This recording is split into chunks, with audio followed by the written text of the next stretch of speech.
em primeiro plano e sempre em primeiro lugar. Já tentaram aí, né? Tentaram aí colocar, acrescentar coisas da Bíblia, acrescentar a palavra de Deus, mas não foram possíveis, né? Nós vemos aí vários conceitos religiosos aí tentando invalidar a palavra de Deus. Várias religiões, sistemas religiosos aí colocando a palavra de Deus como antiga, como desatualizada, mas por mais que ela seja antiga na sua escrita, mas ela nunca deixa de ser inspirada, né? Porque se nós analisarmos a palavra de Deus, muitas coisas que foram escritas pelos autores da Bíblia, aproximadamente 700, 1.600 anos atrás, estão se concretizando hoje nos dias atuais. Isso nos alegra muito, irmãos. Nos alegra muito porque nós vemos que a palavra de Deus está se cumprindo, né? Mesmo que nós vendo o mundo virando de cabeça para baixo, né? Mas nós sabemos que nós não iremos passar por esse tipo de turbulência. Mesmo que nós estamos passando por tribulação, né? Por várias turbulências, várias provas, mas Deus sempre está conosco. E isso nos alegra muito, né? De ver que o Senhor não tem nos abandonado. Ele está conosco, amém? Amados, nós estamos numa temática muito maravilhosa, que é a lição de número 10, a qual o nosso irmão auxiliar Luan já deu uma lida aqui, já deu a palavra introdutória já. Amém? Amém. Algum irmão para mim já pode, já de antemão, por favor, já ler o primeiro tópico dessa lição? Pode ir. Opa! Pode. O cenário da mensagem do profeta Sofonias. Sofonias profetizou nos dias de Josias. Primeira Sofonias, isso mesmo, capítulo 1. O profeta era do reino do sul e o cenário em que viveu naquela época era de tal afastamento de Deus, injustiças, corrupção e o domínio estrangeiro sobre o povo de Deus. Eles foram contaminados em todos os sentidos pelos com costumes dos povos que os oprimiam. Amém. Irmãos, essa passagem do livro de Sofonias é uma passagem muito interessante. Para quem estudou um pouco de escatologia, vai ter uma visão um pouco abrangente sobre esta passagem. Sofonias foi o profeta, foi um dos menores profetas, dos 12 profetas da Bíblia que a palavra de Deus relata, que profetizou o juízo de Deus. Ele profetizou os acontecimentos, o juízo de Deus que haveria acontecido naquele dia. Obrigado, meu irmão. E também o juízo que irá de acontecer. Alguns teólogos, ele determina o profeta Sofonias como um profeta futurista, porque ele revela o futuro. Deus revela, o interessante, irmãos, aqui nós vemos a forma de Deus trabalhar, né? Deus, ele usa esse profeta aqui de uma forma tão tremenda para revelar o juízo contra Israel, contra Judá e contra os povos gentios que habitavam naquela época. Mas o interessante é que a profecia de Deus para Sofonias, ele foi mais além. Deus não revelou simplesmente o momento do juízo que ele ia fazer com aquele povo. Deus já revelou também o futuro que haveria de acontecer. Por que Deus revelou o futuro? Porque Sofonias, Deus revelou para Sofonias a vinda do Messias, a vinda do próprio Senhor Jesus. E ele profetizou também o juízo de Deus que haveria de acontecer nos dias atuais, no futuro. Então nós vemos que Deus é um Deus de presente, de passado e de futuro. Irmãos, alguns teólogos falam que Deus ele é atemporal. Por que ele é atemporal? Deus ele não é como a gente, né?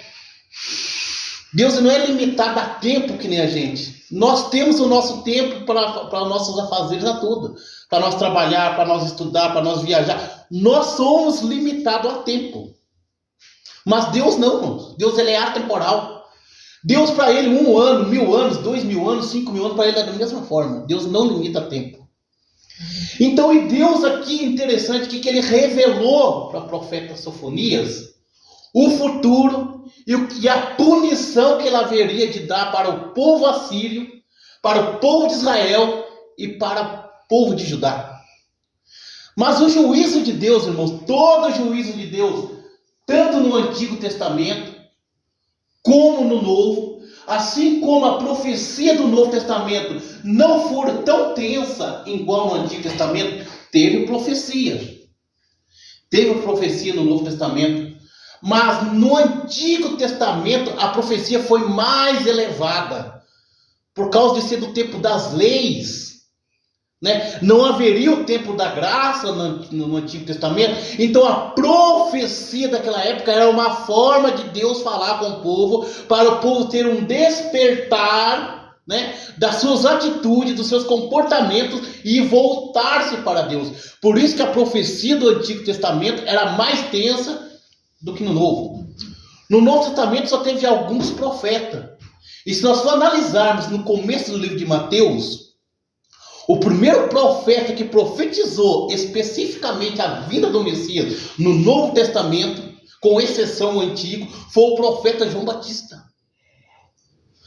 Né? A primeira profecia que João Batista fez para o seu povo, que ele falou: endireitai as vossas veredas, né? Eu sou a voz que clama no deserto, e ele já estava ali abrindo mão abrindo caminho, melhor dizendo, para que o Messias viesse. Então ali já iniciou a primeira profecia, né? E ainda teve as profetias, uma mulher chamada Dórica que profetizava também. Teve outros profetas também que profetizou, né? O que é uma profecia?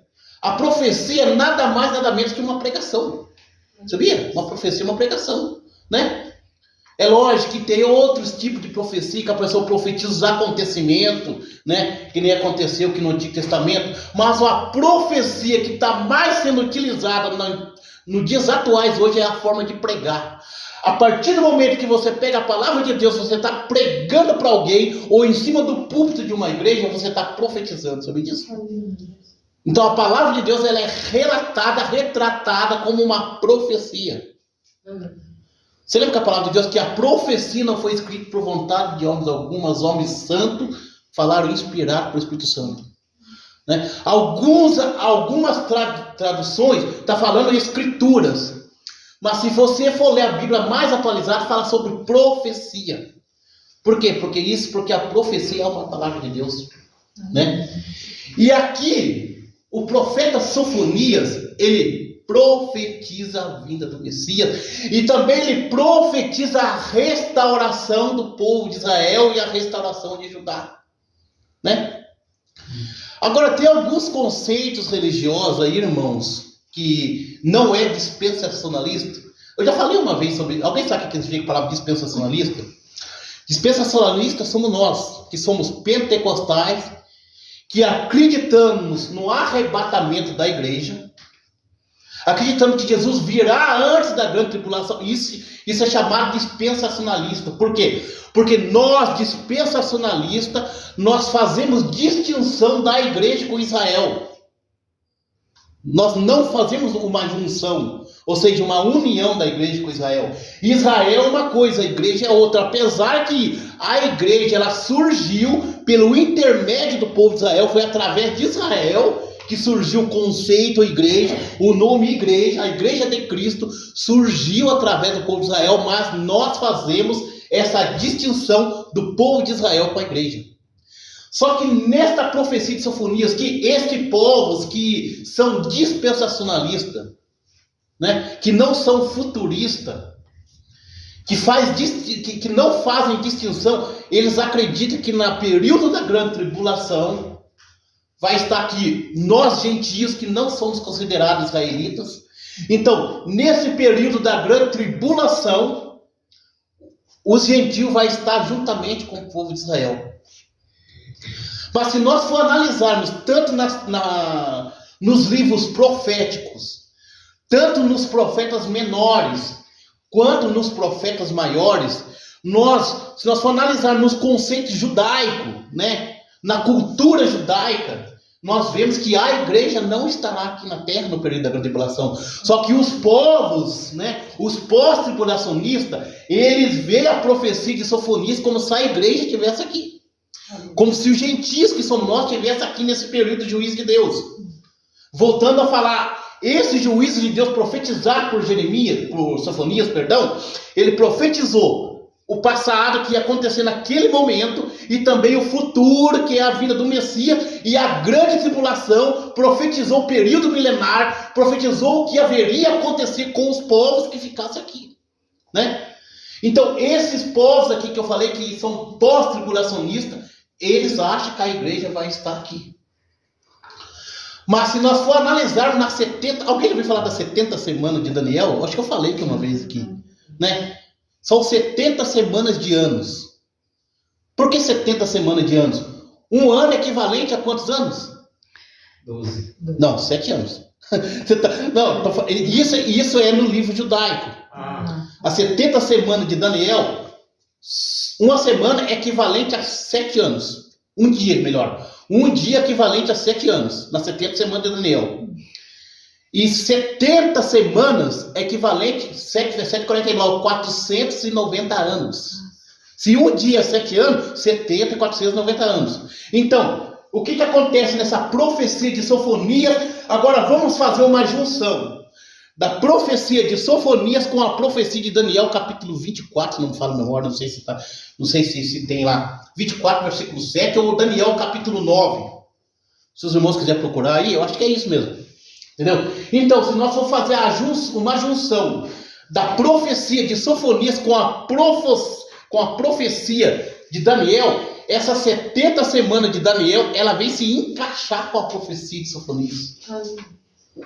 Você vê como é que a profecia relatada no Antigo Testamento está de acordo com as profecias dos profetas maiores com os profetas menores. Né? Porque os profetas menores eram 12 e os profetas maiores eram mais. Só que as profecias, se você analisar as profecias dos profetas maiores com as profecias dos profetas menores, eles vêm se encaixar. Eles se encaixam as profecias um com o outro. Então, por isso que a profecia do profeta Sofonias está de acordo com a profecia de Daniel. E essas 70 semanas de ano que eu falei, que são 7 dias, equivalente a um dia. Um dia é 7 anos. Então dá 490 anos.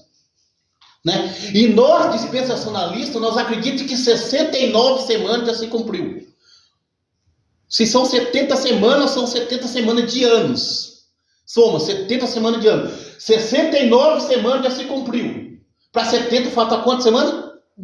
Uma semana. E uma semana é equivalente a quantos anos? 7. Isso, parabéns, irmão. Uma semana equivalente a 7 anos. Se cumpriu 69 semanas, então falta 7 anos para se cumprir as 70 semanas profetizadas por Daniel. Entendeu? Então falta 7 anos. Aí, se você for analisar no livro escatológico, né? E nessas 70 semanas de Daniel, os irmãos aprenderam sobre a grande tribulação, 3 anos e meio de paz e 3 anos e meio de... São quantos anos?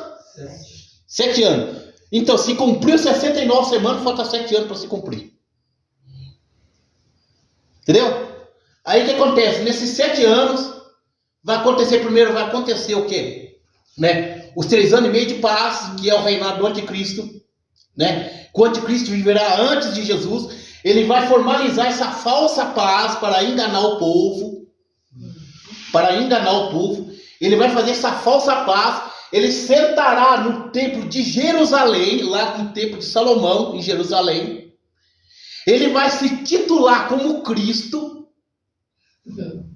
Lembrando que o propósito do anticristo não é enganar especificamente nós gentios, porque o que acontece? Antes da grande tribulação, a igreja estará na onde? No céu, estará arrebatada. Amém. E o propósito do anticristo é enganar a nação de Israel. Porque o que o anticristo vai fazer? Se você for analisar no livro de Apocalipse, o anticristo ele vai reunir os 4 reis dos 4 cantos da terra. Reis representam nações. Então ele reunirá essas 4 nações para guerrear contra o anticristo e para enganar o povo de Israel. Por que o povo de Israel será enganado pelo anticristo, irmãos? Alguém sabe dizer? Você explicou. Por que o povo de Israel será enganado pelo anticristo? Primeira coisa, eles esperam a segunda vinda, eles esperam a primeira vinda de Jesus ainda. Eles não esperam a segunda, nós esperamos a segunda. Nós já acreditamos que Jesus já veio. E nós acreditamos na segunda vinda de Jesus, que é o arrebatamento. E eles não acreditam. O povo de Israel não acredita. Por isso que nós fazemos distinção da igreja com Israel por causa disso. Porque o povo de Israel rejeitou Jesus quando Jesus veio em carne. Jesus não falou, veio para que era seus e os seus não o receberam. Então, porque eles desacreditaram que Jesus era o Deus, que ele veio para salvar a terra. Eles não acreditaram. Então, por eles não acreditar que Jesus veio, então eles ainda esperam a primeira vinda de Jesus. Mas até nos dias de hoje, atual, eles não acreditam? Não acreditam. Tem alguns judeus que se tornou cristão, que acreditam em Jesus, que acreditam que Jesus veio para salvar, só que a maioria dos judeus não acredita ainda. Eles têm esse tipo de pensamento. Eles não acreditam. Porque eles seguem os seus livros da Torá. Eles seguem a lei do Antigo Testamento. Eles não têm Jesus como Deus. Entendeu? Então por isso que eles ainda... Porque eles esperam um rei bem... Eles esperam um Deus bem arrumado.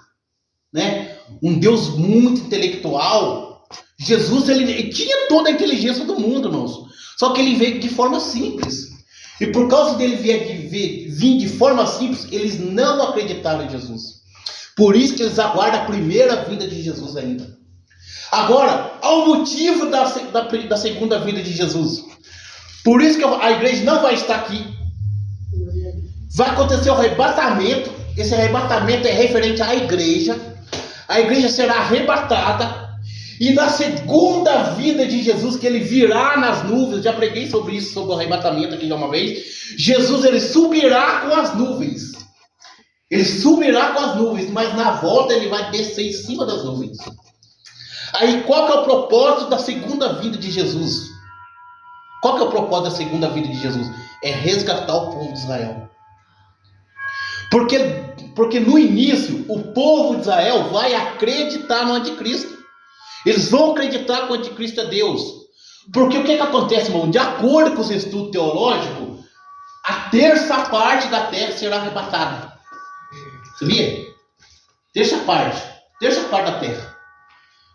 Hoje o mundo tem quantos milhões de pessoas? Vamos colocar 35 bilhões, não sei quanto. Isso, mais ou menos isso mesmo, aproximadamente, né? Agora imagina, terça parte da terra será arrebatada. Agora imagine como será fácil para o anticristo dominar a terra. Por quê? Primeira coisa que ele vai utilizar, os poderes econômicos. Primeira entrada dele que ele vai tentar dominar é a política. É a política que ele vai, o sistema. O sistema do mundo que ele vai tentar predominar para enganar. Aí a Bíblia diz que esse anticristo ele vai operar milagres. Ele vai fazer Lê lá no livro de Apocalipse para vocês verem. Eu gosto muito de abordar esse tema aqui, irmãos. A Bíblia diz que ele vai fazer uma estátua andar, irmãos. Vai fazer uma estátua andar. Porque os judeus eles são voltados muito por milagres. Eles são voltados a milagres. Você pode ver que a maioria das pessoas que seguiam Jesus naquela época era por causa dos milagres. Então, por causa deles ser focado em milagres, eles vão ser enganados pelo anticristo por causa disso. Porque o anticristo ele vai fazer estátua andar. Ele vai fazer tais sinais e maravilhas, porque o mundo vai estar num colapso total, porque a igreja será arrebatada. Aí, após a igreja ser arrebatada, vai dar vai dar início à grande tribulação. Entendeu? Né? Aí vai começar, o povo já vai estar, nós vamos estar na tribulação nós vamos estar. Só que quando começar a surgir a grande tribulação, a igreja será arrebatada, antes da grande tribulação.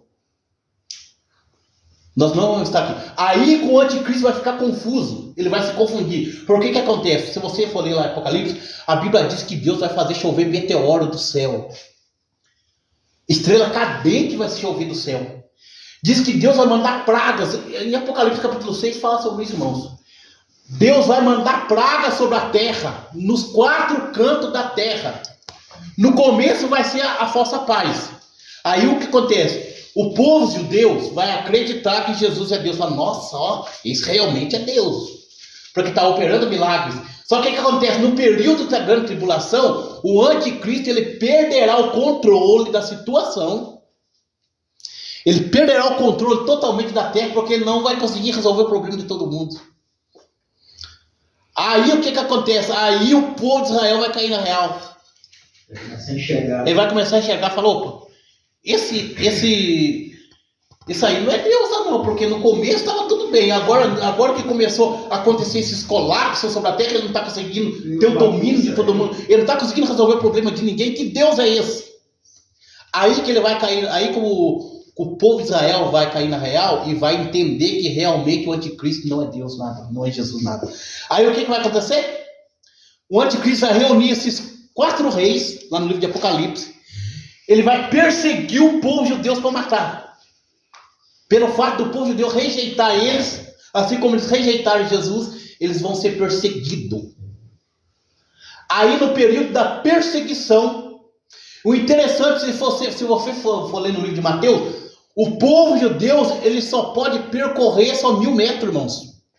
Na lei dos judeus só pode correr só 1000 metros. Não pode correr mais do que isso. Isso é cultura judaica. Aí imagina, o anticristo e os seus 4 reis perseguindo o povo de Israel. Isso é profecia de Sofonias, irmãos. Profecia de Sofonias unido com a profecia de Daniel. Agora imagina, o povo de Deus correndo 1000 metros. Só 1000 metros só que pode correr. Vamos colocar daqui nem daqui que o mundo cai, não dá, não sei. Não, vai como daqui no... Se for, é muito aqui, ó.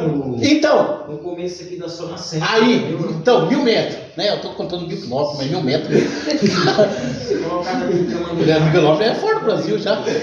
Mas, então, vamos colocar 1000 metros. Agora, imagina, o anticristo e os seus reis, com a nação que vai estar do lado dele também, a maioria, perseguindo o povo de Israel para matar, né? E eles poderem correr só 1000 metros só. Vai ser fácil do anticristo alcançar eles, não vai? Aí o que vai acontecer nesse período? No período que eles percorreram os 1000 metros, aí Jesus vai descer. Está lá em Zacarias, livro de Zacarias. Acho que é Zacarias capítulo 9 também, não fala agora. Ou Zacarias capítulo 7. Aí Jesus virá. Ele vai sentar no Monte das Oliveiras, aonde que Jesus orou lá, no Monte das Oliveiras, né?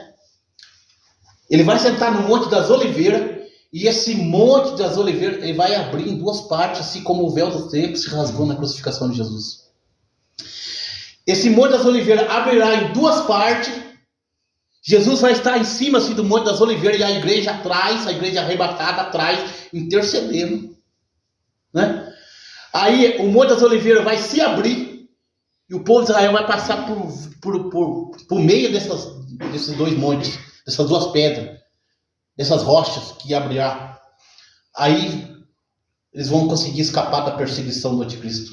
Então esse é um dos propósitos da vida de Jesus, né? A segunda vinda de Jesus. Aí depois disso surgirá o período milenário, que Jesus vai retornar com a igreja, né? Vai reinar por um período de 1000 anos com a igreja aqui na terra. Aí Jesus ele já vai tomar o tempo que é dele. Porque qual que é o propósito da vida de Jesus? É conquistar o seu reino, que é seu por direito. Que é seu por direito. Porque nós entregamos o reino da terra de mão beijada para o inimigo. Só que Jesus ele vai restaurar novamente o seu reino, que é dele por direito. Aí acabando a grande tribulação, Jesus virá e sentará no templo de Jerusalém. Ele prenderá o diabo por 1000 anos, que é Satanás. ficará preso no abismo por 1000 anos, no inferno. Aí ele reinará, e nesses 1000 anos terá uma paz, durante os 1000 anos, né? Aí nesse período, engraçado que olha a misericórdia de Deus, só que antes desses 1000 anos, no período da grande tribulação, surgirá 2 profetas, que é Moisés e Elias. E esses 2 profetas pregarão, né? Uns falam que são os 2 judeus, mas eu acredito que eu já vi muitos teólogos falar que são Moisés e Elias.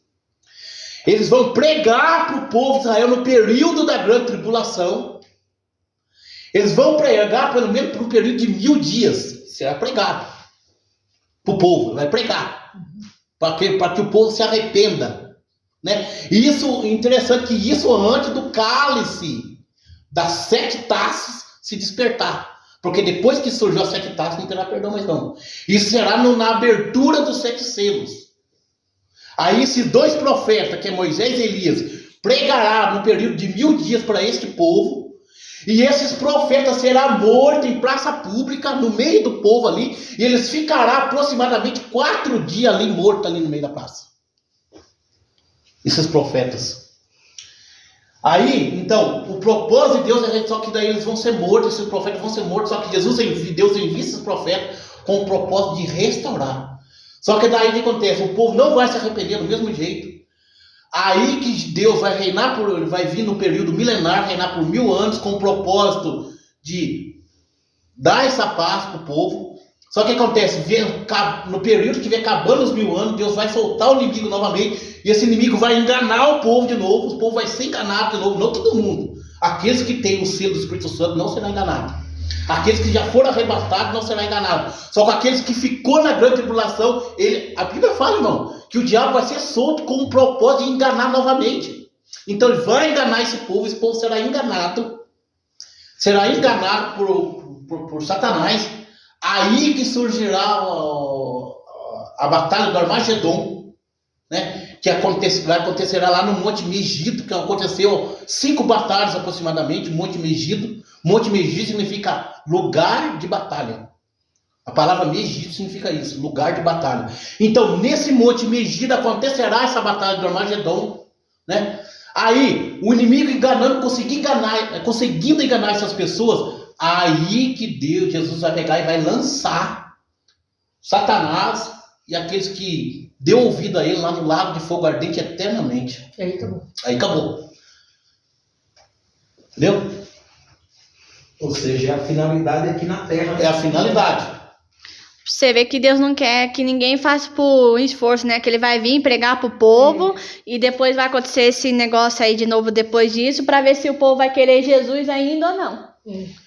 Aí é a última chance dele. Então, a profecia de Sofonias, ela faz essa junção com a profecia de Daniel. Porque ele está revelando o passado, o presente, aquilo que haveria de acontecer.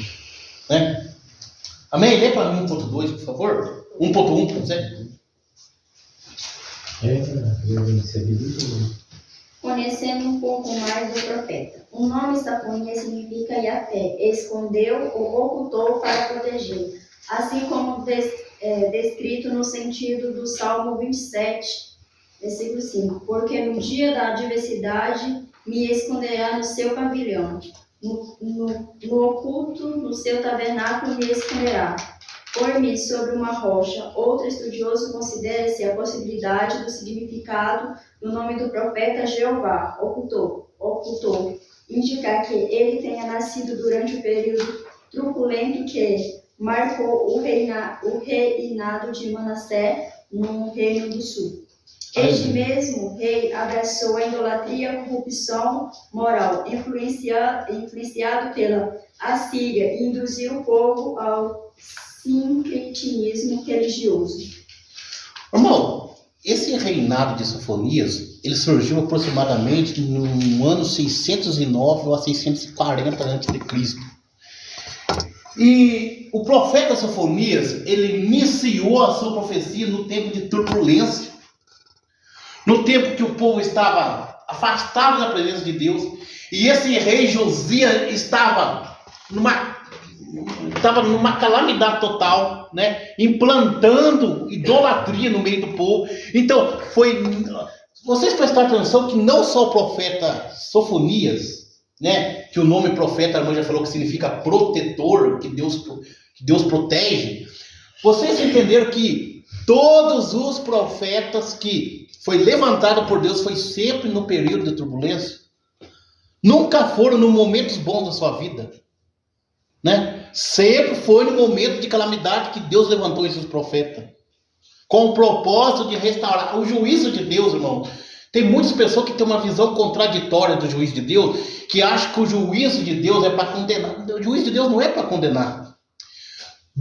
A Bíblia diz no livro de Ezequiel, capítulo 33, versículo 11, que Deus não tem prazer na morte do ímpio. Deus não quer que o ímpio morra. Deus não quer que o ímpio perda a salvação e vá para o inferno. Deus não quer isso. Mas por que Deus demonstra o seu juízo? Para que o povo se desperta e arrependa do seu pecado. Todo o propósito do juízo de Deus é para que o povo se arrependa. Deus não pune a pessoa porque ele sente vontade de punir, porque ele gosta de punir. Deus não gosta disso. Ele pune de acordo com a ação do ser humano, né? Se assim ele já tinha acabado com tudo. Exatamente. Aquelas coisas que acontecem no dia a dia, guerra, conflitos. Agora, tem muitos conceitos religiosos, irmãos. Tem muitos conceitos religiosos que falam que Deus decreta a atitude da pessoa. Que Deus decreta o mal na vida da pessoa, né? Que Deus ele faz a pessoa mal, né? Que Deus ele faz a pessoa mal, só depois Deus mostra o juízo para a pessoa mal que ele mesmo implantou o mal na vida da pessoa.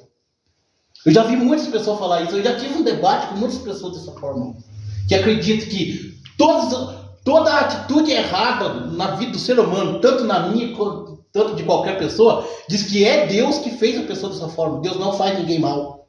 Deus não é autor do mal. Nós somos mal por causa da origem do pecado de Adão. E se nós cometemos o mal, Deus não tem nada a ver com isso. O culpado é nós mesmos, né? Agora imagina um Deus, né? O povo já tem Deus como injusto, como um Deus tirano, um Deus que pune a pessoa sem ter necessidade. Agora imagina um Deus que implanta o mal na pessoa, mas depois ele vai punir a pessoa pelo próprio mal que ele implantou.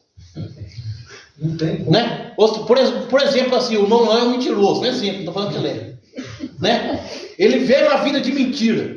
Aí Deus fala, não, eu fiz você mentiroso, mas então eu vou condenar você pela mentira que eu mesmo fiz você dessa forma, mas você vai ser pago pela sua mentira. Você vai ser castigado pela sua mentira, mas foi eu mesmo que fiz. Entendeu? Né? Então o povo distorce totalmente o juízo de Deus. O juízo de Deus é para que a pessoa se arrependa e volte aos braços do Senhor. É isso que é a propósito do juízo de Deus. Mas tudo é atitude impensada do ser humano. Entendeu? E nesse juízo de Deus que contra o povo de Israel, contra o povo de Judá, contra o povo assírio, né? Contra os gentios, o propósito do juízo de Deus desse povo é para que todos se arrependam. Esse povo que faz distinção com os gentios, com Israel, né? Que faz a junção, melhor dizendo, eles acham que essa profecia foi feita só para os gentios, não foi para o povo de Israel. Então eles acham que o povo de Israel é tão perfeito que Deus não pune eles. Mas se nós for analisar o Antigo Testamento, Deus puniu o povo de Israel com o propósito que eles se arrependessem, só que eles mesmo assim não se arrependeram, né? E eu falei uma vez que o povo assírio, o que o povo assírio fazia, irmãos? Ele afrontava o povo de Israel, principalmente os gentios, ele afrontava os gentios, né? Eu vou repetir de novo, porque teve alguém que não tem presente aqui. Esse povo assírio, irmãos, Deus se irou tanto com esse povo assírio, apesar deles fazerem parte da linhagem de Israel, porque no período dos 400 anos lá, que o povo de Israel estava cativo, ali que saiu o povo assírio, foi naquela época ali que saiu o povo assírio. Só que acontece, como houve uma separação do povo de Israel com o povo assírio, o que aconteceu? Esse povo assírio, eles pegavam o povo de Israel e os gentios, eles pegavam e açoitavam as pessoas com ferro, irmãos. Eles enfiavam a brasa na ponta do ferro ali e começavam a açoitar, queimar as pessoas. Porque o povo de Israel não estava de acordo com a visão dos assírios, porque os assírios eram idólatras, e o povo de Israel não tolerava a idolatria deles, por isso que eles puniam o povo de Israel por esse motivo, né? Então aí nós vemos o juízo de Deus contra esse povo. Só que um período da história, por causa das afrontas do povo assírio, o povo de Israel estava caindo na laia do povo assírio, estava se ajuntando com eles. Aí que despertou a ira de Deus, que Deus usa o profeta Sofonias para pregar o juízo, alertando o povo de Israel, o povo de Judá, que faz parte das 12 tribos de Israel, né? Se você for ler lá, né? Das 12 tribos de Israel, que o Judá faz parte também, né? Então, e Deus usa o profeta Sofonias para que eles parem com a idolatria, porque a idolatria está sendo implantada até mesmo dentro do templo, e Deus não aceitou, irou com esse tipo de atitude deles. Então Deus usa o profeta Sofonias para profetizar contra essa nação, alertando e falando: se vocês não se arrepender, não mudar as suas atitudes, vocês vão ser julgados por Deus, o juízo de Deus vai cair sobre vocês. Amém? Amém. Então é dessa forma que o juízo de Deus é despertado. Hoje o juízo de Deus é despertado sobre os desobedientes, só que não é de forma tão tensa igual antigamente, irmãos. Antigamente a pessoa que cometia tal ato diante de Deus era morto. Era morto, porque se você for ver no tempo de Moisés, quando Moisés ficou 40 dias no monte, que Arão, né, que era o ajudador de Moisés, no meio do povo ali fez uma estátua, né, para que o povo adorasse. O povo achou que Moisés estava morto, e o povo montou-lhe uma estátua, né, um bezerro de ouro ali para adorar. Quando Moisés voltou, ali, aproximadamente a metade da pessoa ali foi morto.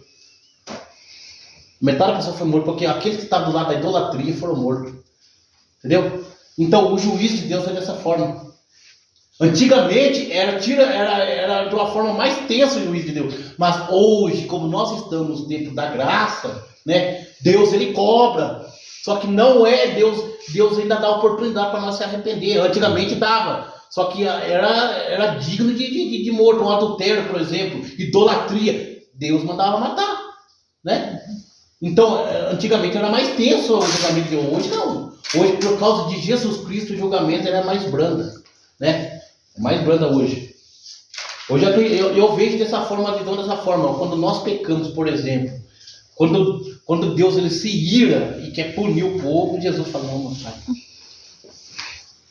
vamos dar uma oportunidade para ele, né? Por causa do tempo da graça. Aleluia. Né? Por isso que Deus dá o direito, Deus dá um tempo para nós se arrepender por causa disso. Amém? Amém. Dizer para mim, por favor, 1.2. A mensagem do profeta. A mensagem do livro de Sinfonia é um chamado de arrependimento para o povo de Judá. Tanto o povo quanto sua liderança apostaram da fé. Eles estavam distantes do Senhor, influenciado pelo costume pagão. Isso atingia não somente a religião, mas também o estilo de vida daquele povo.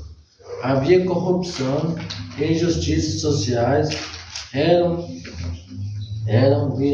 gritantes.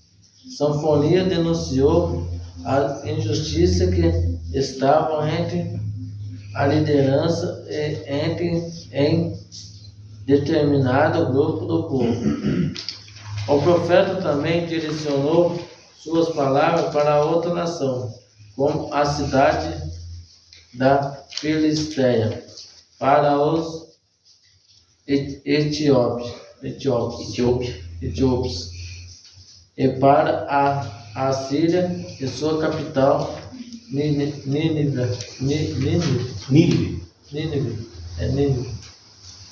O interessante, irmão, que a cidade de Nínive, o interessante no tempo do profeta Jonas, né? Deus ele usa o profeta Jonas para pregar para o povo, para que o povo reconheça a Deus como seu Salvador, né? Como seu Deus. E no decorrer mais para frente, Deus já usa os profetas para punir. Você está vendo? Ali Deus prega o arrependimento para Jonas, usa Jonas para pregar o arrependimento para o povo. Só que no profeta Sofonias, no profeta Miqueias, né, Deus já usa os profetas para punir essa nação. Por quê, irmãos? Porque lá se arrependeram. Jonas pregou em Nínive por 50 anos. Jonas pregou ali. Era 120 mil pessoas havia ali. E Jonas pregou no período de 50 anos, mais ou menos. Não sei quanto tempo for para se converter, mas os teólogos falam que foram 50 anos que eles pregaram. Mas o interessante é que mais para frente, 150, 200 anos mais para frente, o povo eles desvia da presença de Deus, o povo de Nínive. Eles se afastam da presença do Senhor e Deus já usa esses outros profetas mais para frente, depois de Jonas, já para punir o povo, para pregar o juízo e a punição para o povo. Só que interessante é que depois Deus prega o juízo, o julgamento, mas Deus também profetiza a restauração. Que o povo será restaurado se eles voltassem e se arrependessem. Então aqui nós vemos, irmãos, a misericórdia de Deus sendo implantada por meio do juízo. Né? Então, se nós for analisarmos na Bíblia, o juízo de Deus não é coisa ruim. Sabia? O juízo de Deus não é ruim. Quando Deus implanta o juízo a alguém, porque Deus ele quer que a pessoa volte. Entendeu? Né? Mas nesse período que eu falei lá mais para frente, que vai acontecer, esse juízo de Deus vai despertar a ira do povo, não vai despertar arrependimento. Isso será um dos motivos que ele ser lançado lá no lago de fogo juntamente com o diabo.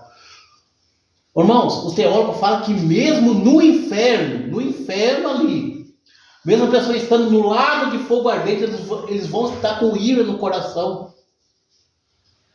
Sabia? Eles vão clamar a Deus, vai ter clamor no inferno. O povo vão clamar a Deus no inferno, sabia disso? O que o rico fez no inferno?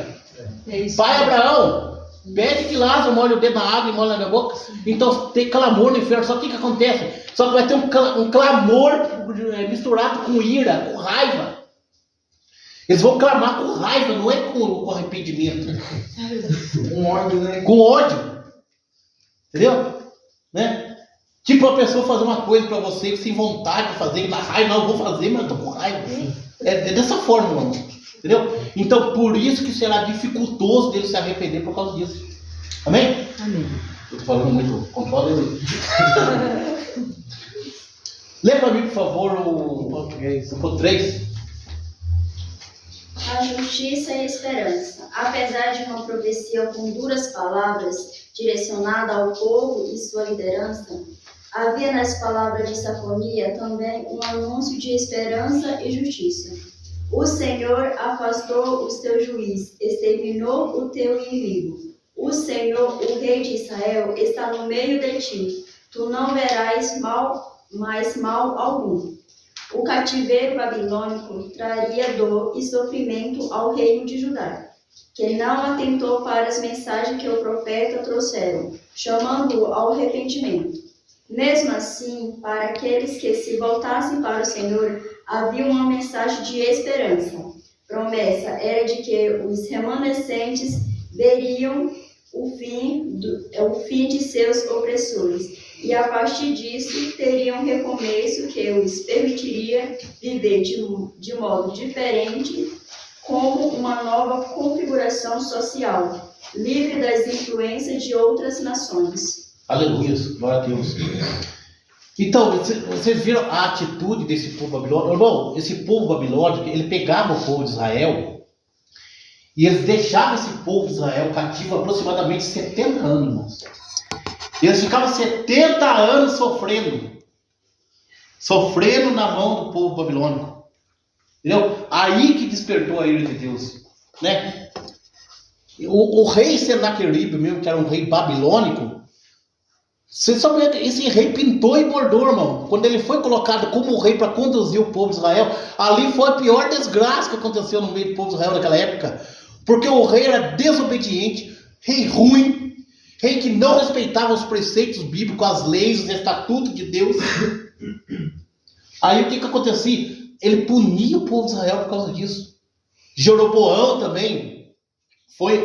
Então, o povo vivia, irmãos, o povo de Israel e o povo de Judá, eles viviam mais cativo do que livre, irmãos.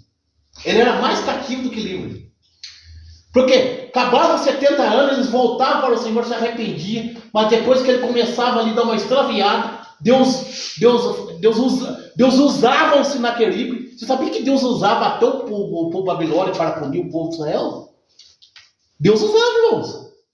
Se você for analisar no Antigo Testamento, todo o cativeiro do povo de Israel era autorizado por Deus. Tem um texto bíblico que fala no Antigo Testamento, que eu não lembro o nome, tá? Que Deus usou o povo assírio, o povo babilônico para punir o povo de Israel. Deus usou eles, irmãos. Não que Deus usou o pecado que eles estavam cometendo, mas Deus usou a situação deles que eles estavam vivendo para punir o povo de Israel, para que o povo voltasse para Deus. Amém. Hã? Alguém falou? Ela falou amém. Amém. Então era dessa forma, irmão. Era dessa forma que o povo de Israel vivia. Ele vivia mais cativo do que livre. No tempo do profeta Ezequiel mesmo, era o profeta Ezequiel, o povo estava cativo. E o próprio Ezequiel foi junto com eles lá. Ezequiel era um homem tocador de harpa, o profeta Ezequiel. A Bíblia diz que ele estava tão cativo que Ezequiel, lá no livro de Salmo 137 fala sobre isso. Ezequiel pendurou a harpa ali, porque já estava desanimado já, porque estava cativo. O povo babilônico prenderam isso. Amém? Amém. Glória a Deus. Dê para mim, por favor, o 2. A ira de Deus sobre Jerusalém. Quando aconteceu o julgamento de Jerusalém, sua população foi levada para a Babilônia. No entretanto, a mensagem registrada em Sinfonia, capítulo 3, versículos 18 ao 20, faz referência a um grupo de pessoas dispersas e aflitas.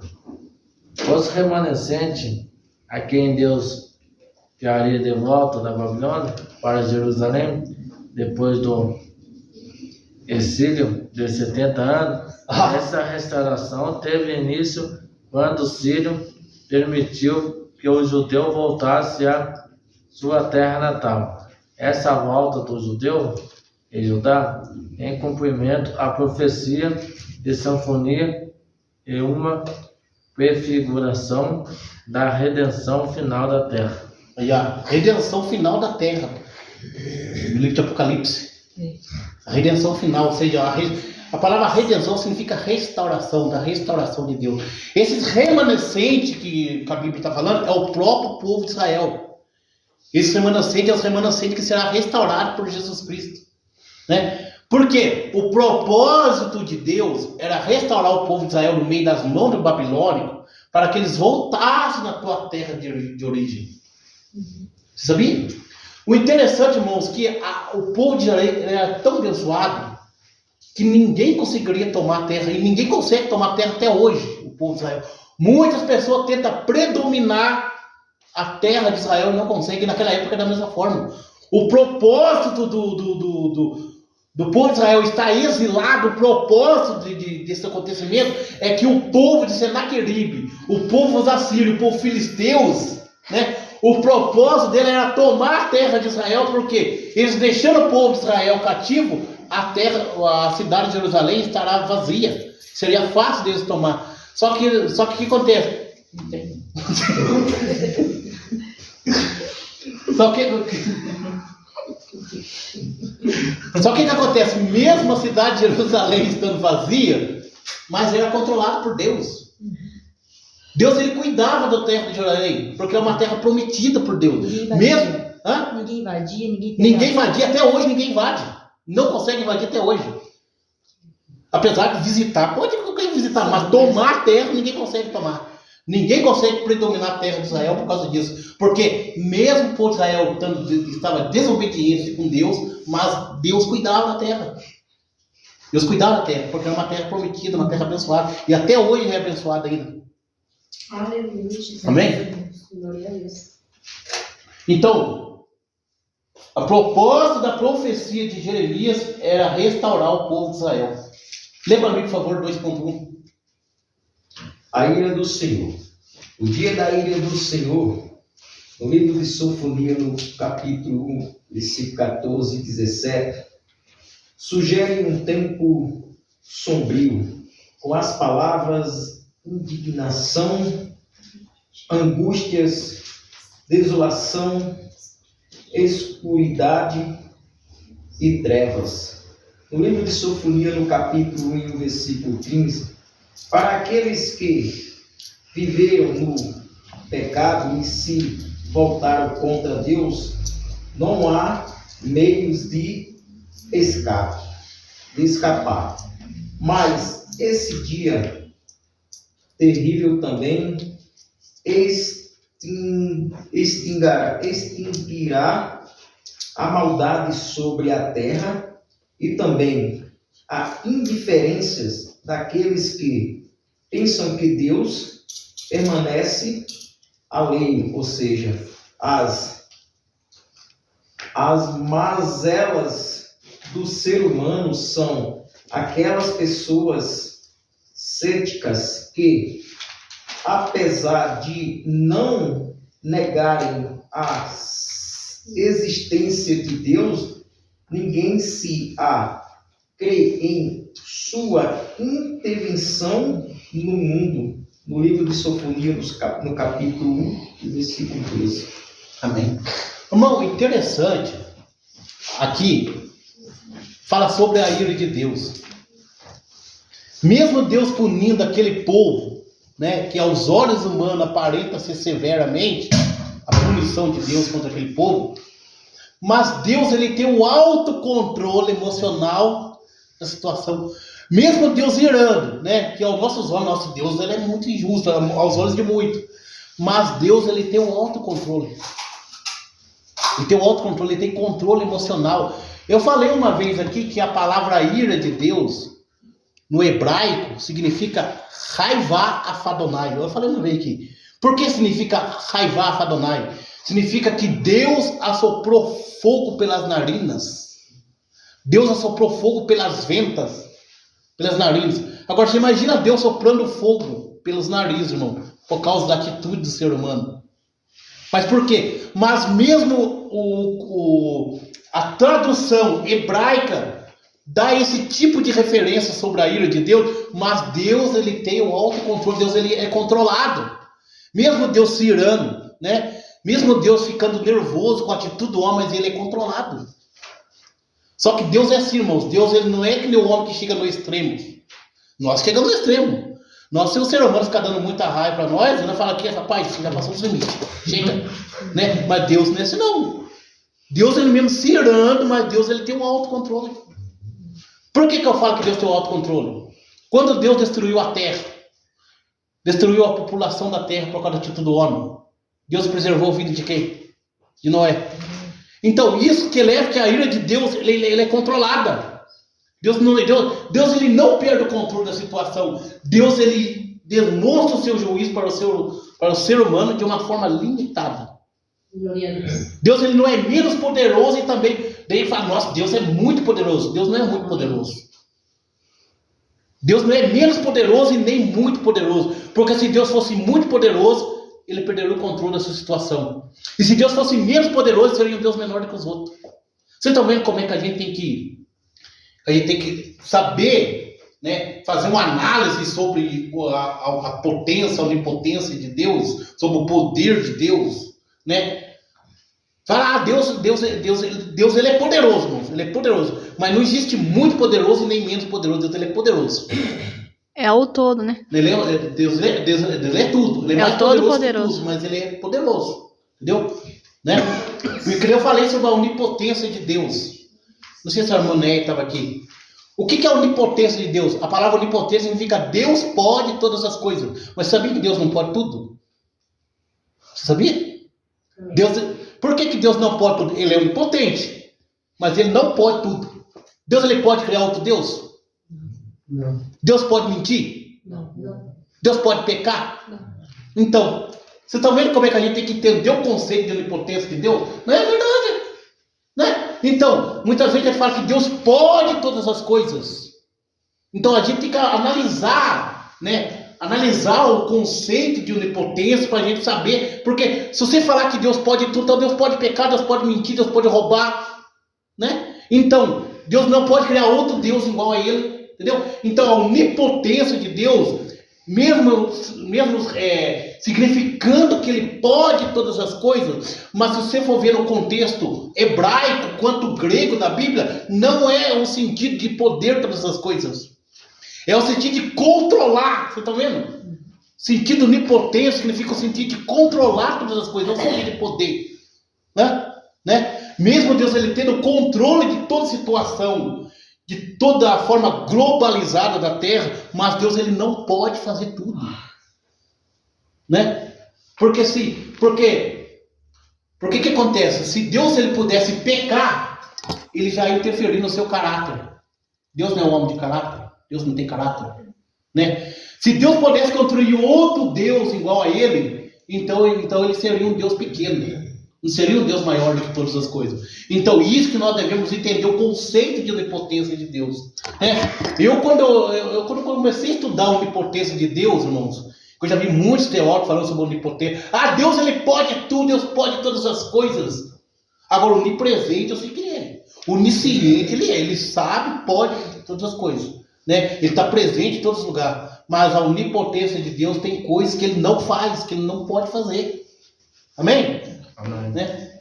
Tem um filme, eu não sei se você já assistiu, mas ele tem na Netflix, entendeu? Se chama assim, O Julgamento, entendeu? De um Pregador. Na hora lá do julgamento dele, aí a advogada, entendeu? Que está querendo acusar ele, pergunta para ele assim, mas se Deus ele é tão poderoso, por que ele não pode nos dar o livramento, mesmo a gente sendo pecador? Aí ele fala assim para ela, né?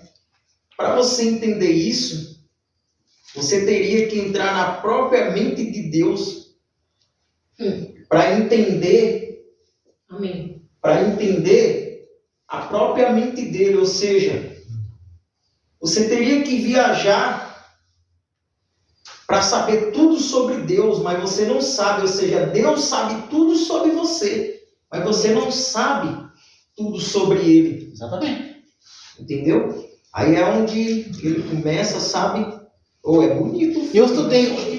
Assiste para você ver. Eu passei um estudo sobre aqui uma vez aqui da revista do Tempo Pastor Eduardo sobre os atributos de Deus. Deus tem atributos comunicáveis, né, que é o atributo implantado no ser humano, a qual ele comunica conosco, né, por meio da sua onipresença. Ele comunica com cada um de nós. Só que Deus ele tem o atributo incomunicável que ele não comunica com o homem. O atributo incomunicável com Deus, ele não comunica nem com os anjos. Isso é um atributo pessoal de Deus. Isso é chamado atributo incomunicáveis.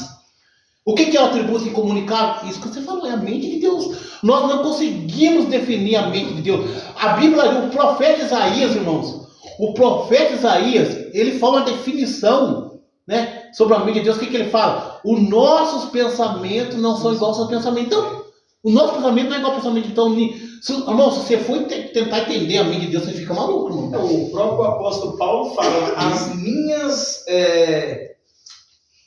Agora fugiu.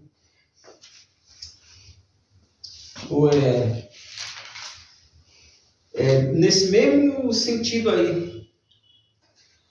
As minhas vontades não são as vontades de Deus. Os meus meios não são os meios de Deus. Exatamente. Entendeu? Então é assim. Ou seja, os meios dele é diferente. Imagina se os nossos meios fossem igual ao dele. Deus não se iguala com o ser humano. Não, de forma nenhuma. O único... Jesus, ele se igualou com o ser humano na sua essência física. Aí é diferente, né? Porque ele se igualou com o ser humano para que o ser humano pudesse compreender melhor as coisas espirituais. Então, de forma física. Só que de forma espiritual, Deus não se iguala com o ser humano. Ele é inagualável. Não sei se é a forma correta de falar. É diferente, né? Amém? Lê para mim, por favor, 2.1. Não é 2.2? 2.2, isso. O dia do Senhor. O profeta Sofonias é conhecido por alguns estudiosos como o profeta do dia do Senhor, por causa de várias vezes em que ele utilizou essa expressão em sua profecia, a sua mensagem faz várias referências a esse dia, como o dia da soberania e do juízo de Deus.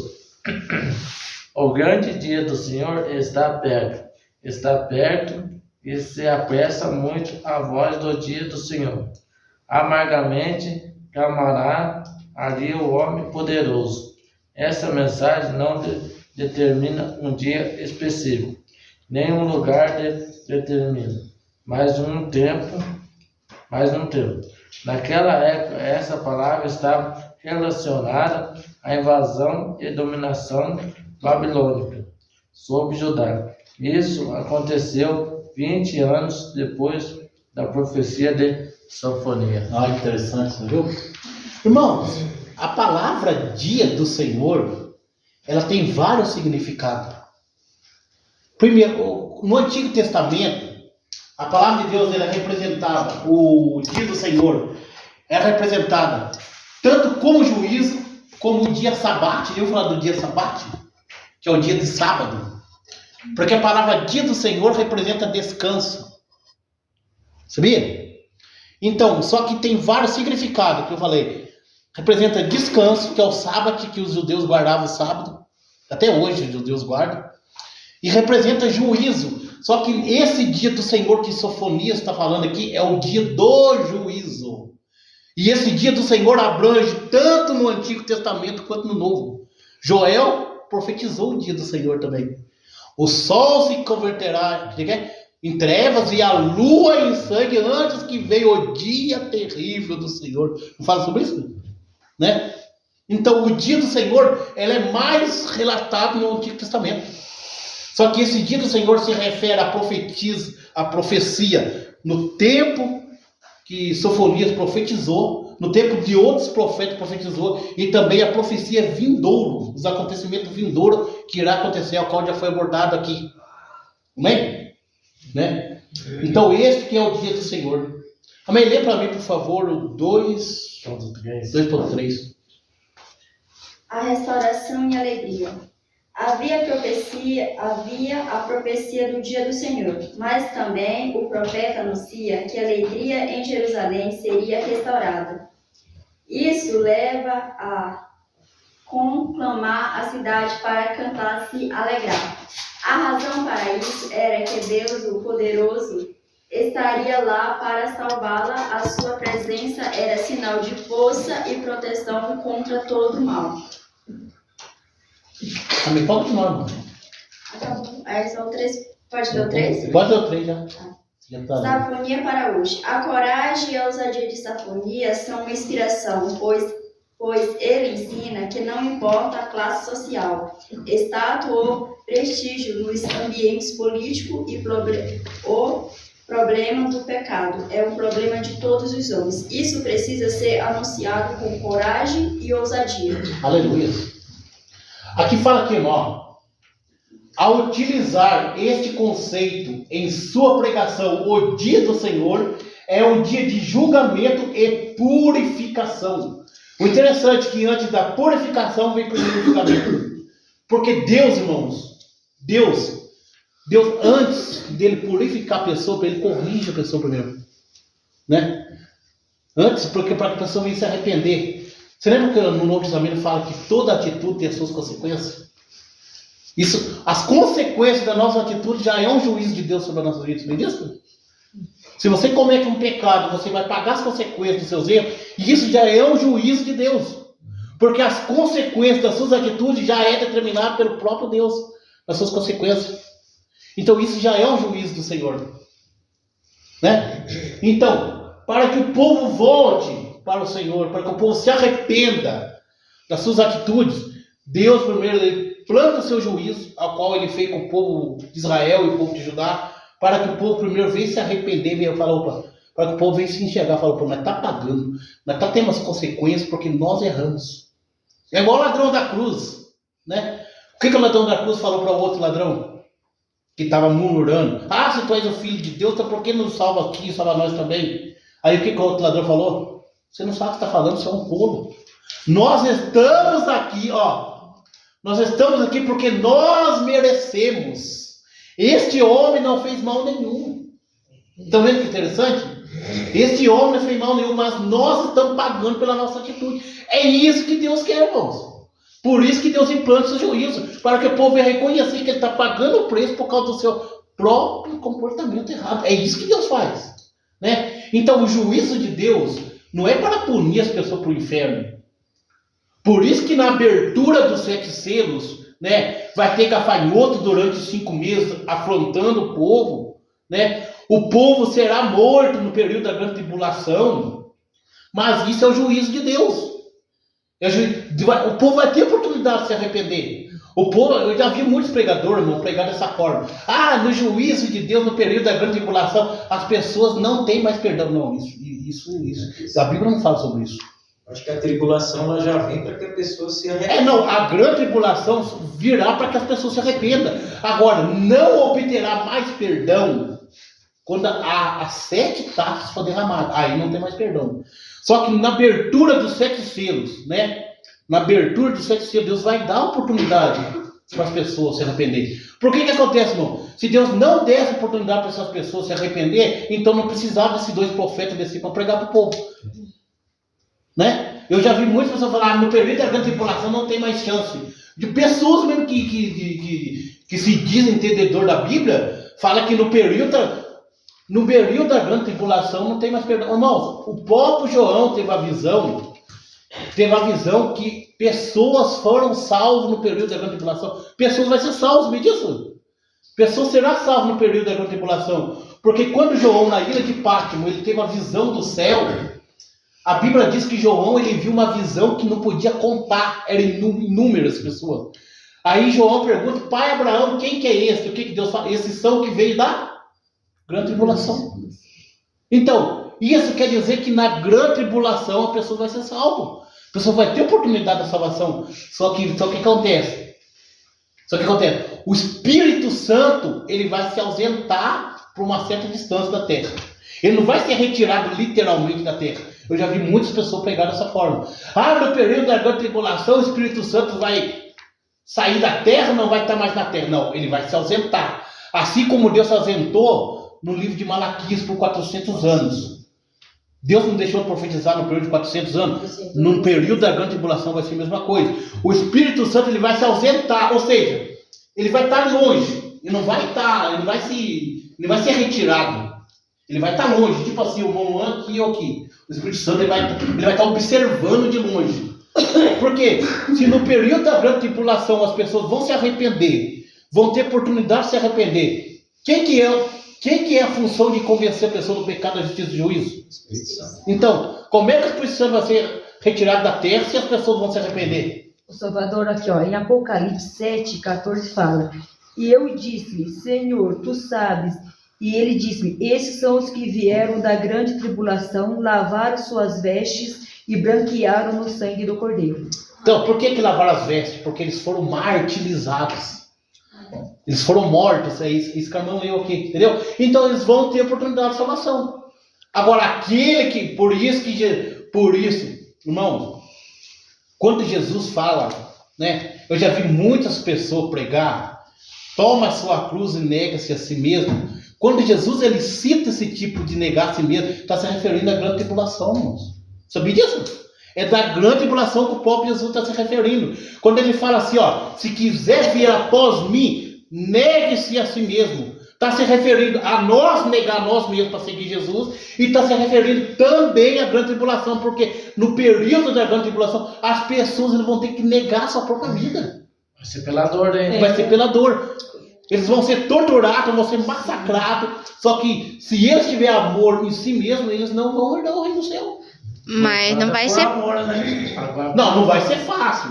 Porque hoje já não é fácil. Eles são os que vieram, então uns vão vencer. Então, eles vão passar por essa grande tribulação, só que muitos também vão perder a salvação. Sim.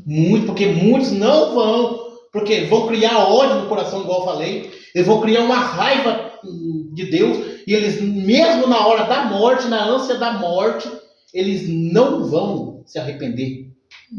Sabia? Porque, o que vai acontecer no programa? Aqueles que tiveram no período da grande tribulação, né, que é os gentios, eles vão se esconder do anticristo. Eles vão se esconder. Eles vão tentar se esconder para evitar de ser morto. E aqueles que reconheceu que ficou na grande tribulação são esses que vão pregar para o povo. Sabia? Esses que reconheceram que ficou na grande, que não foram arrebatados, são esses que vão pregar, esses que vão ser mortos. Esses que vão reconhecer, falam, nós ficou aqui porque nós éramos desobedientes, nós éramos rebeldes, então agora a função que nós devemos fazer, nós temos que... No filme Deixar para Trás, se você assistir, fala sobre isso, né? Que a igreja subiu, até o pastor ficou... O pastor não ficou lá, não subiu no arrebatamento, né? Aí o que acontece? Aí eles pregaram, só que eles vão ser mortos, mas eles vão pregar. Eles não vão negar Jesus. Amém? Já acabou de ler? Faltou 3.1. Leia 3.8 para encerrar. Paz e justiça nossa de cada dia. Apesar de Judá ter se afastado de Deus e por isso sofria duras consequências, esse afastamento também trouxe a insensibilidade e corrupção entre o próprio povo. O profeta denuncia corrupção, dureza espiritual que caracterizavam toda a classe de Jerusalém. Seus líderes, juízes, profetas e sacerdotes eram todos corruptos e endurecidos. Mesmo Sofonia fazendo parte da classe mais alta de Judá, isso não foi impedimento como o homem de Deus de exercer o seu ministério como profeta, denunciando o pecado, mas também a corrupção vigente. Interessante, meu Deus usou o profeta Jeremias para denunciar o pecado do povo, né? E o interessante, irmãos, que os profetas daquela época, né, eles não faziam isso porque eles queriam ter méritos, né? Eles queriam ser reconhecidos, porque eles pagavam com a própria vida para cumprir o chamado a qual Deus delegou que eles faziam. Deus delegou eles para profetizar, mas ele tendo ciente que eles poderiam ser mortos, né, por causa dessa profecia de juízo que Deus profetizava, usou eles para profetizar, eles ciência do preço que eles iam pagar, mas mesmo assim, eles entregavam aquilo que Deus mandava eles entregar. Amém?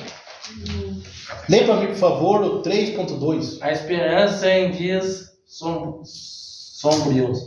O profeta Sofonia traz uma palavra de esperança de que ao final Deus consertará todas as coisas.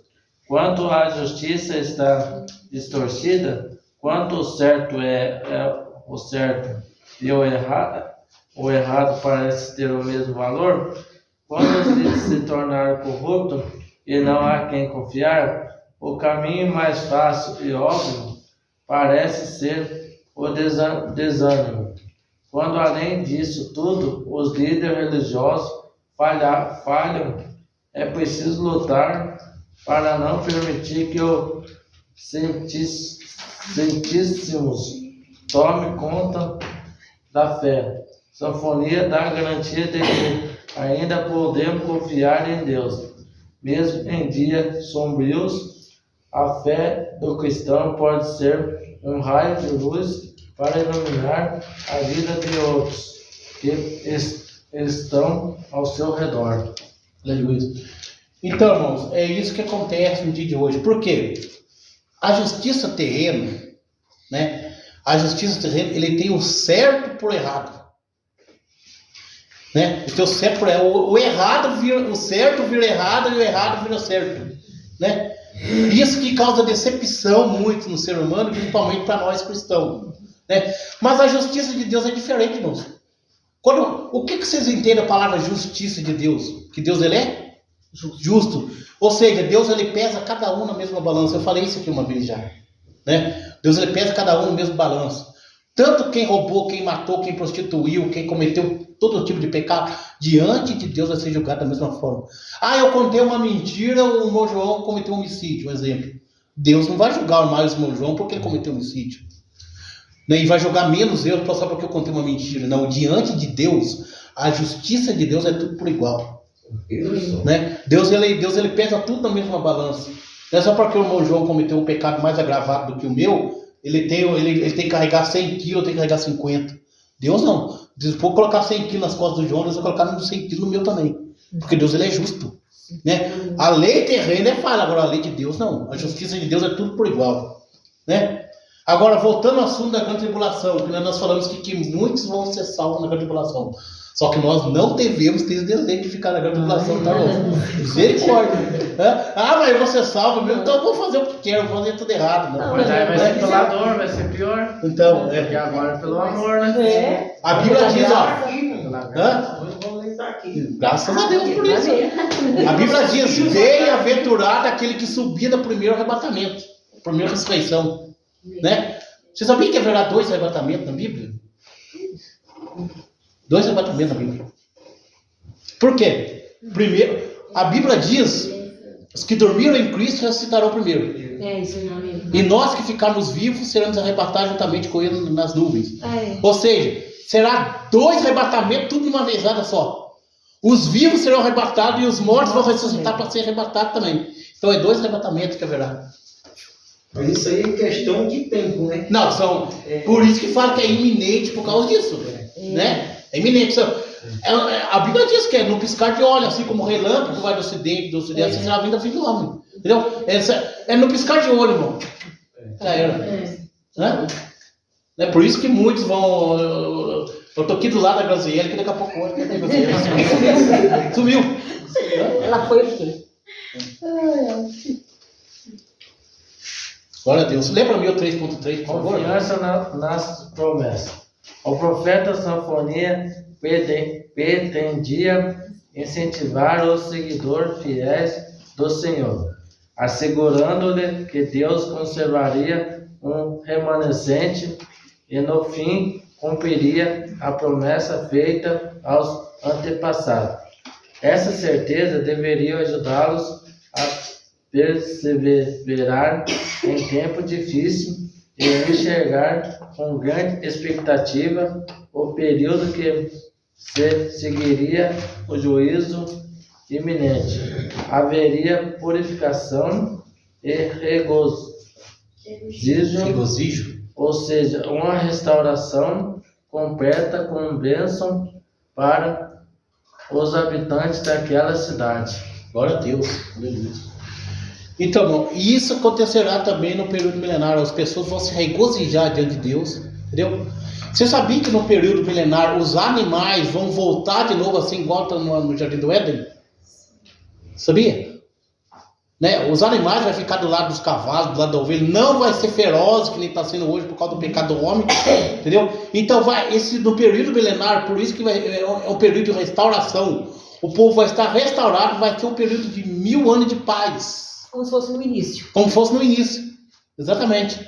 Aí o povo vai viver numa paz total. Só que quando o inimigo vai ser solto, vai acontecer. Só que daí que acontece, o interessante, irmão, que o poder de Satanás, quando ele for solto do abismo, ele vai ser limitado. Sabia? Deus vai limitar o poder de Satanás. Não vai ser igual antes, no período da grande tribulação. Eles vão ser o poder de Satanás vai ser limitado. Amém. Deus vai limitar o poder de Satanás. Para que não venha afrontar o povo literalmente, totalmente, integralmente, entendeu? Mas aqueles que foram cair ainda, mesmo ele tendo poder limitado, e muitos vão cair na lábia do inimigo, e vão ser lançados no lago de fogo ardente. E o interessante, se a gente for analisar na Bíblia, o inferno não foi feito para o ser humano. A Bíblia fala, né? Quando as pessoas que for apresentar lá no tribunal de Cristo, Jesus vai falar para os ímpios, para os rebeldes, para aqueles que não se arrependeram, que continuou na vida de pecado: apartai-vos de mim, maldito, para o fogo eterno, preparado para o diabo e seus anjos. Então, o inferno não foi feito para o ser humano, só vai para o inferno quem é.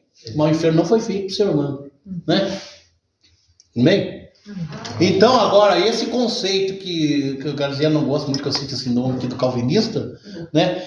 Esse conceito calvinismo aí que o povo diz que Deus predestina um para ir para o inferno e outro para ir para o céu, que Deus ele faz, que os salvos serão os eleitos de Deus, que é só os eleitos que são salvos, né? Que a graça é irresistível, que ninguém consegue resistir à graça de Deus, que Deus, eles acreditam na doutrina da predestinação, né? Então, o inferno foi feito para ninguém. Ninguém é digno de ir para o inferno. Só vai para lá quem é desobediente, entendeu? Mas Deus não predestina ninguém para ir para o inferno. E Deus também não predestina ninguém para ir para o céu, não. Sabia? A Montanás foi predestinada para ir para o céu, então ela vai para o céu amanhã. Né? Vai para o céu aquele que tem vida no altar de Deus, que ele não tem, vai para o inferno. Né? Não é Deus que predestinou. Então eles acreditam dessa forma, que Deus predestina a pessoa para ir para o inferno. Então, a doutrina da predestinação, isso aí é uma falha, uma falsa, né? Porque Deus, ele é amor, ele quer salvar todo mundo. Agora vai para o inferno quem quer. Amém?